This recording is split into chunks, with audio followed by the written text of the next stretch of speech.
Moi, j'ai suivi comme journaliste à Paris Match toute l'aventure Loft dès l'instant même où le projet a été annoncé. Je me souviens très bien de cette soirée de lancement, au 26 avril 2001, à la Plaine Saint-Denis. Je suis derrière le plateau et il y a un groupe de 4 jeunes filles ou 5 jeunes filles qui arrivent. Elles sont à quelques secondes de rentrer, d'être à l'antenne, et il y a un assistant de plateau qui dit « Loana, retire ton manteau ».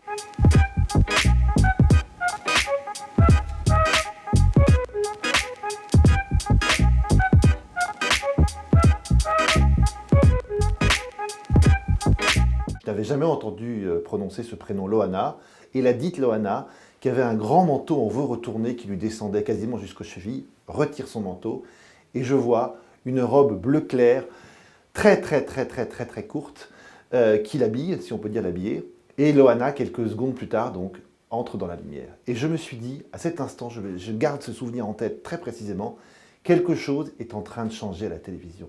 Il va se passer un truc.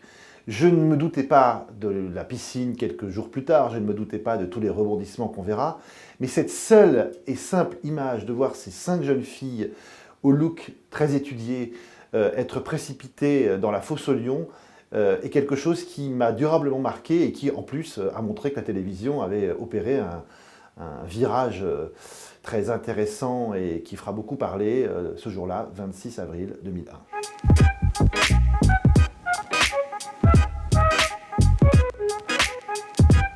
Juste après l'émission, on se retrouve à quelques-uns dans la loge de Benjamin Castaldi, et il y a un producteur qui fait irruption dans la loge, c'est Stéphane Courby, à l'époque patron de Endemol, et qui dit qu'on n'a jamais eu de l'histoire de la télévision autant de coups de fil, autant d'interactions, ça devait être encore le Minitel, de téléspectateurs au soir de l'émission. Donc on sait déjà, quelques-uns, que le programme a intéressé, voire a passionné des millions et plus tard des dizaines de millions de Français.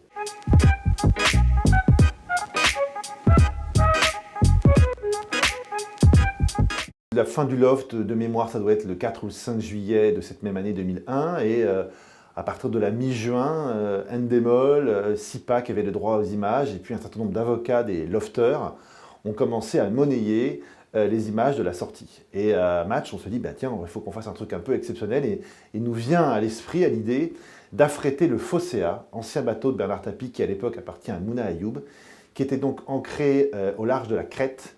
Et donc on se dit qu'on va affréter aussi un avion privé et qu'on va transporter tout le monde depuis Paris en Grèce pour faire une croisière un peu de rêve de 3-4 jours. M6 est enthousiaste, Endemol est enthousiaste, et puis il y a 1 ou 2 participants qui veulent de l'argent, et qui veulent de l'argent liquide, en plus de ce qu'on leur avait promis, c'était quand même plusieurs centaines de milliers d'euros qui étaient en jeu, parce qu'ils estiment qu'ils ont une valeur supplémentaire aux autres. Et parmi eux, il y avait évidemment Loana qui était la gagnante, donc on lui avait réservé la cabine principale du bateau, bon, mais elle avait pris une avocate personnelle, dont je tairai le nom, mais qui me soit resté tout à fait à l'esprit, et celle-ci a fait monter les enchères et a eu des exigences chaque jour supérieures. Et je me revois encore dans une boîte de nuit à Paris le 5 juillet au soir.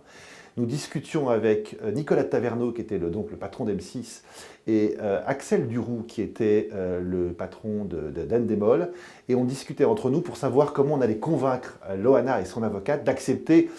C'est quand même ce cadeau extraordinaire, ça de passer faire une petite semaine ou un grand week-end sur un bateau merveilleux, et quels étaient les arguments que l'on pouvait avoir. Et je me souviens d'avoir discuté avec cette avocate une longue partie de la nuit pour finalement aboutir à rien, puisque cette croisière n'a pas pu se faire, tellement Loana, ses intérêts et une ou deux autres personnes avaient, comment dirais-je, des prétentions qui dépassaient l'entendement, alors qu'à l'époque, Paris Match était déjà très généreux, avait des poches assez larges.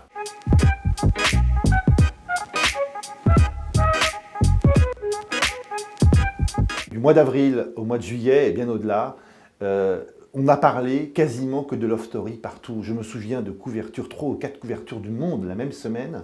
Je me souviens d'un texte de Philippe Solers qui trouvait à Kenza, une des participantes, un joli minois d'écrivain. Alors, il faudra m'expliquer comment il avait obtenu cet argument, mais pourquoi pas.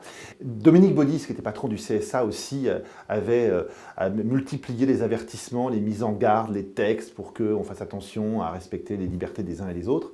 Et on ne parlait que de ça. Au Festival de Cannes, qui avait commencé quelques jours après le début de cette émission, les acteurs et les actrices, pourtant stars internationales, qui se précipitaient sur la croisette, étaient éclipsés par ces jeunes gens qui avaient fait 4-5 jours d'émission. Il y y avait un certain Aziz, il y avait Delphine, il y avait un autre qui était sorti prématurément et qui s'était rendu là-bas. Et ça a éclipsé absolument toutes les conversations. C'était du matin au soir, chacun pensait avoir une information exceptionnelle, chacun pensait avoir une rumeur qui allait l'emporter sur l'autre.